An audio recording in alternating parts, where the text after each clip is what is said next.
कैलाश प्रजापति जी और यहाँ से लड़े चुनाव समाजवादी पार्टी के रहे प्रत्याशी सुशील कुमार टेबरीवाल जी, गणेश शंकर पांडे जी, श्रीमती तलत अजीसी, श्रीमती पुष्पलता मंगल, चेयरमैन नगर पालिका, श्री सादिन अली साहब, सैयद अरशद जी, हरेंद्र कृष्ण त्रिपाठी जी और बहुत बड़ी संख्या में समाजवादी पार्टी, कांग्रेस पार्टी, आपके सभी हमारे पदाधिकारी जो मंच पर हैं।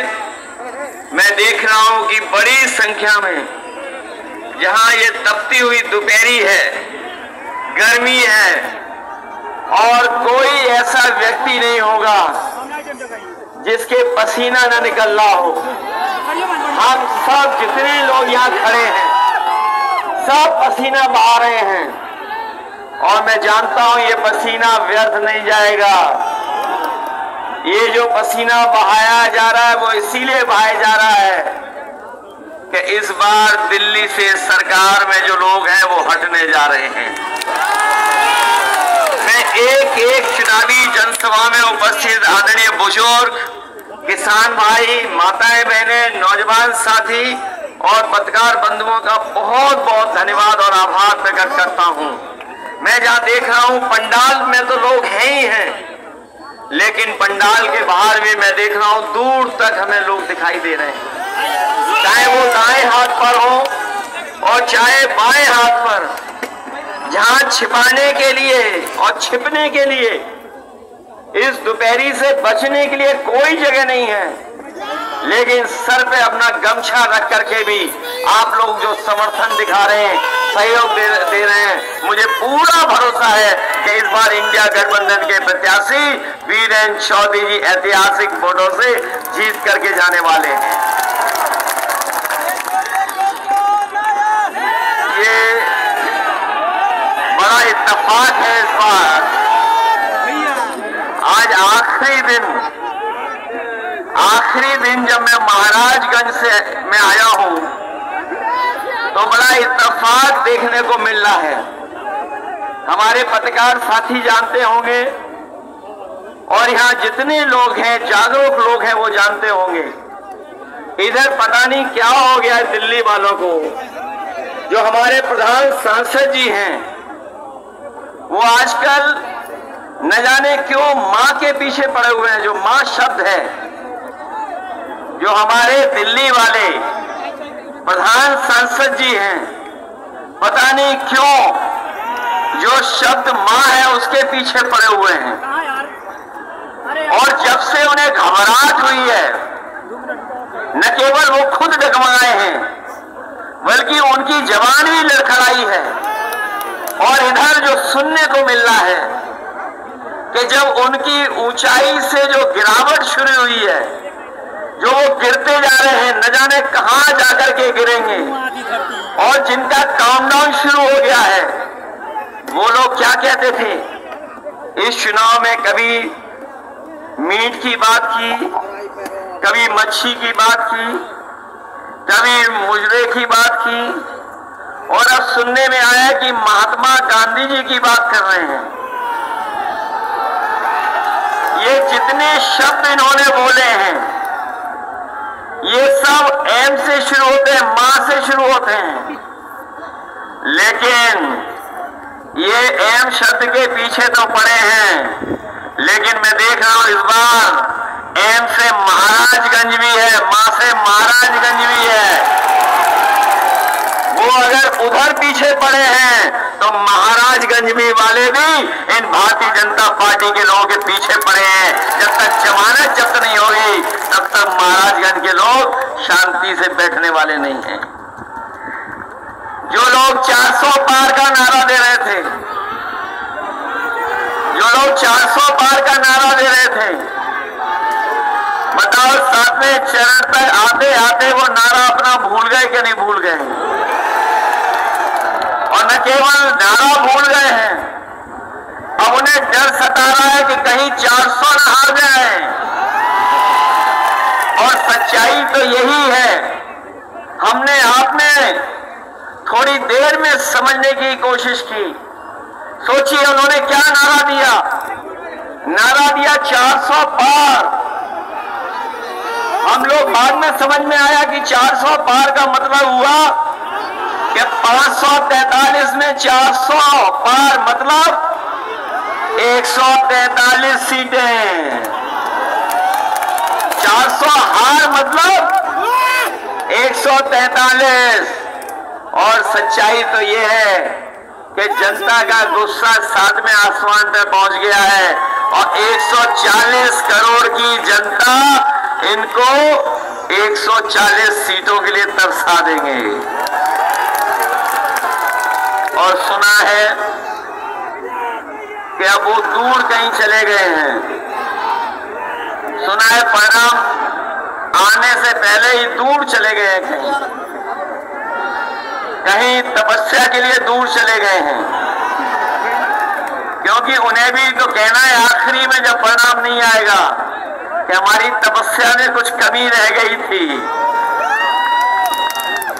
इसलिए साथियों, मैं आपसे निवेदन और अपील करने आया हूं। इन्होंने 10 साल में हर बात झूठी बोली है, इनका हर वादा झूठा निकला है। कभी कहा था कि किसानों की आय दोगुनी हो जाएगी, लेकिन आज जब हमारा किसान अपना हिसाब किताब लगाता है तो उसकी आय दोगुनी नहीं हुई है। जो लागत बढ़ी है उसके कारण आज हमारा किसान संकट में चला गया। न केवल किसान संकट में गया है, बल्कि उनके सामने ऐसा संकट पैदा किया है कि अगर सरकार चाहती तो उनकी मदद हो जाती, लेकिन इस सरकार की नीयत में नहीं था मदद करना।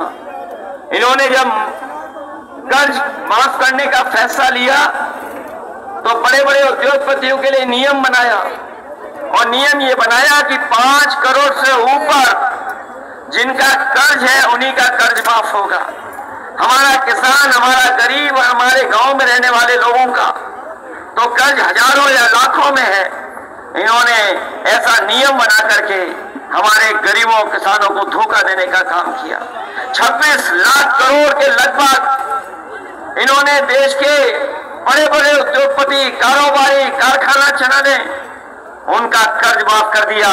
लेकिन आज महाराजगंज में हम लोग भरोसा दिला के जा रहे हैं कि अपने किसान भाइयों को भरोसा दिला के जा रहे हैं कि 4 जून के बाद जब सरकार बनेगी तो अपने किसानों का और गरीबों का पूरा कर्ज माफ होगा। और जिस दिन परिणाम आ रहा है आप जानते होंगे, 4 जून को मंगल है और मंगल ही हो जाएगा उस दिन। 4 जून को है कौन सा मंगल है कि नहीं है? मंगल होने जा रहा है। और जिन्होंने कहा था कि अच्छे दिन लाएंगे, वो अच्छे दिन तो नहीं ला पाए हैं। लेकिन 4 जून को जब हारेंगे तो देश के सुनहरे दिन होंगे, हमारे आपके खुशियों के दिन होंगे। और 4 जून को न केवल सरकार बदलेगी, बल्कि बीजेपी के मित्र मंडली बदलेगी।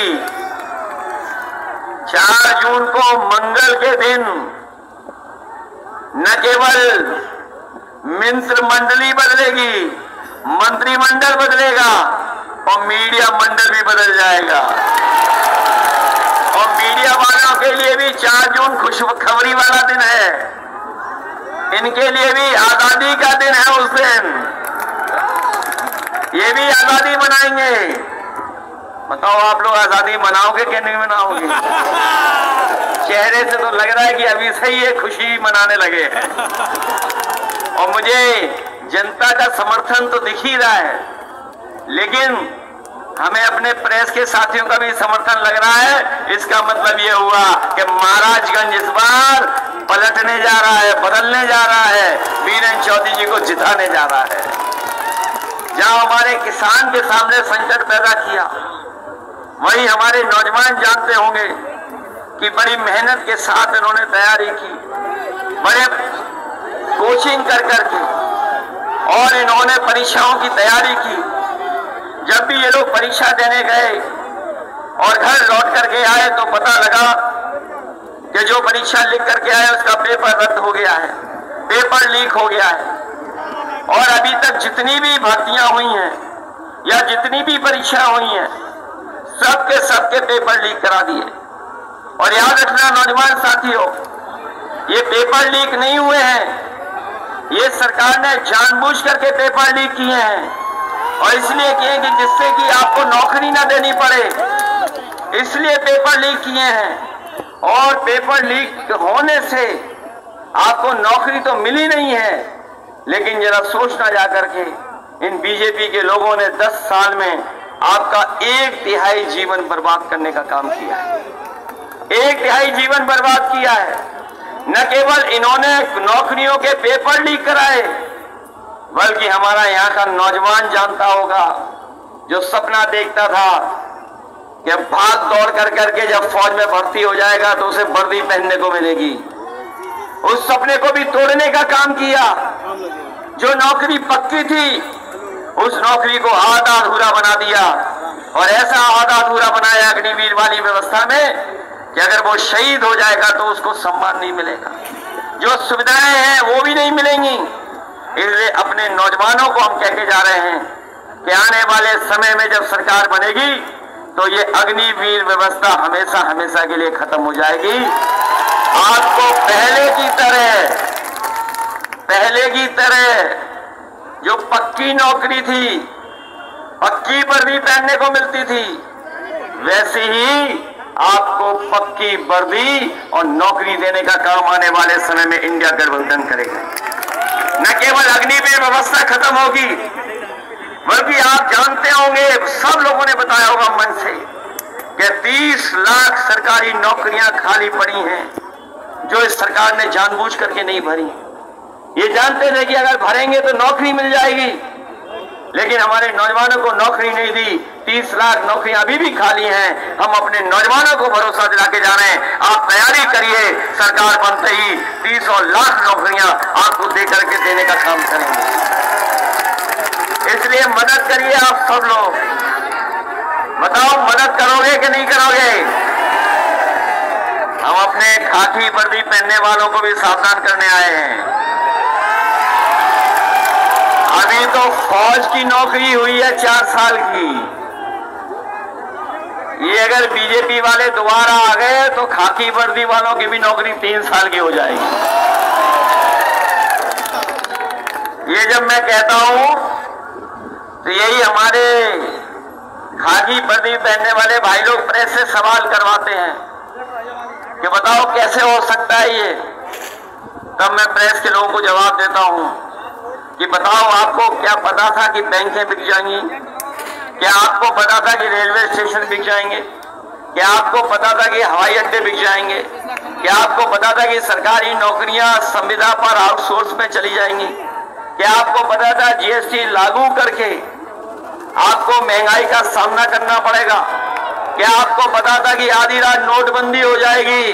जब आपको नहीं पता था तो हो सकता है भारतीय जनता पार्टी की सरकार आए तो फौज की तरह, अग्निवीर की तरह हमारे खाकी वर्दी पहनने वालों की भी नौकरी ये 3 साल की कर दें।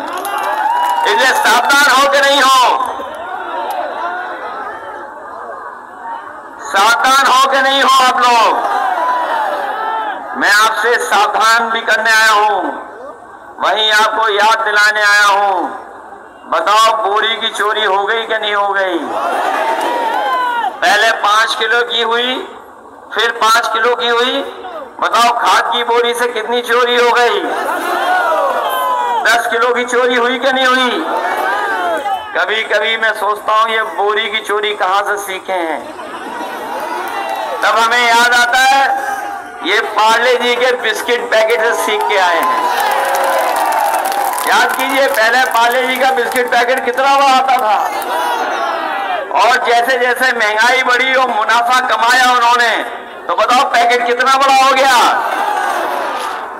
याद रखना, ये दोबारा आ गए तो बोरी की चोरी तो करेंगे ही करेंगे, लेकिन आपके पार्ले जी का बिस्किट पैकेट भी एक बिस्किट वाला पैकेट हो जाएगा। बताओ, डीजल महंगा हुआ कि नहीं हुआ? पेट्रोल महंगा हुआ, और आपको मजबूर किया। जब डीएपी खरीदने गए तो नैनो यूरिया खरीदवा दिया आपको। आपका सिलेंडर कितना महंगा हो गया, आपकी मोटरसाइकिल कितनी महंगी हो गई? पहले कितने की आती थी? बताओ, ये लोग धोखा दे रहे हैं कि नहीं दे रहे हैं? और तब धोखा मिल रहा है जब यहाँ के जो सांसद हैं, काय के मंत्री हैं, पूरे खजाने के मंत्री हैं। ये बात जानते हो कि नहीं जानते हो? ये बात समझ में आ रही कि नहीं आ रही? ये वाले जो मंत्री हैं, ये पूरे खजाने के मंत्री हैं, वित्त मंत्री हैं। सोचो इनके पास कितने खजाने की चाबी है। पूरे देश के पैसे का, इंतजाम के खजाने का हिसाब किताब है इनके पास। बताओ महाराजगंज को क्या मिला इतने दिनों में? बताओ महाराजगंज के, सही बताना आप लोग, सच बताओ, क्या मिला आपको? बताओ, क्या आपकी चीनी मिल चालू हो गई? क्या आपकी महंगाई कम हो गई? क्या आपकी नौकरी मिल गई नौजवानों को? और जो बड़े बड़े आयोजन किए थे इन्होंने दिल्ली में, लखनऊ में, विदेशों में, कि निवेश आएगा, निवेश आएगा, बताओ कहीं कोई कारखाना लगा हो तो बता दो महाराजगंज में। बताओ बिजली महंगी हो गई कि नहीं हो गई? और जब बिल आता होगा तो बताओ आपको करंट लग रहा है कि नहीं लग रहा है? आपके आरक्षण को छीनने का काम हुआ है सरकार में कि नहीं हुआ है? कहने को तो ये है डबल इंजन वाले, डबल इंजन सरकार, लेकिन महाराजगंज का भी इंजन अगर जोड़ रहे हैं तो बताओ ये महाराजगंज आते आते हाफने क्यों लगता है? ये बताओ भाई। कहते हैं डबल इंजन की सरकार है। कितने इंजन की सरकार? डबल इंजन की। एक बगल का इंजन और एक दिल्ली वाले इंजन, और यहाँ का भी इंजन थोड़ा बहुत जोड़ दो तो बताओ ये हाफने क्यों लगते हैं महाराजगंज आते आते? इसलिए आप सबसे हम निवेदन करने आए हैं, आज चुनाव का आखिरी दिन है। आज के बाद कोई प्रचार करने नहीं आ रहा है। जो बीजेपी वालों का प्रचार भी हो रहा था, वो टेंट तो बड़ा लगा रहे हैं लेकिन लोग नहीं आ रहे उसमें। आपको पता होगा ये बात, बड़े बड़े टेंट लगा लिए, और जब सीटें भरनी होती हैं तो सरकारी कर्मचारी और खाकी पहने वालों को प्राइवेट ड्रेस पहना के बैठा देते हैं उन पे। बताओ जनता नहीं आ रही उनके यहाँ, और कितना धोखा दिया हमें और आपको। हम आपको सबको इन्होंने, बताओ, वैक्सीन लगवाई कि नहीं लगवाई? और वैक्सीन से पता लग गया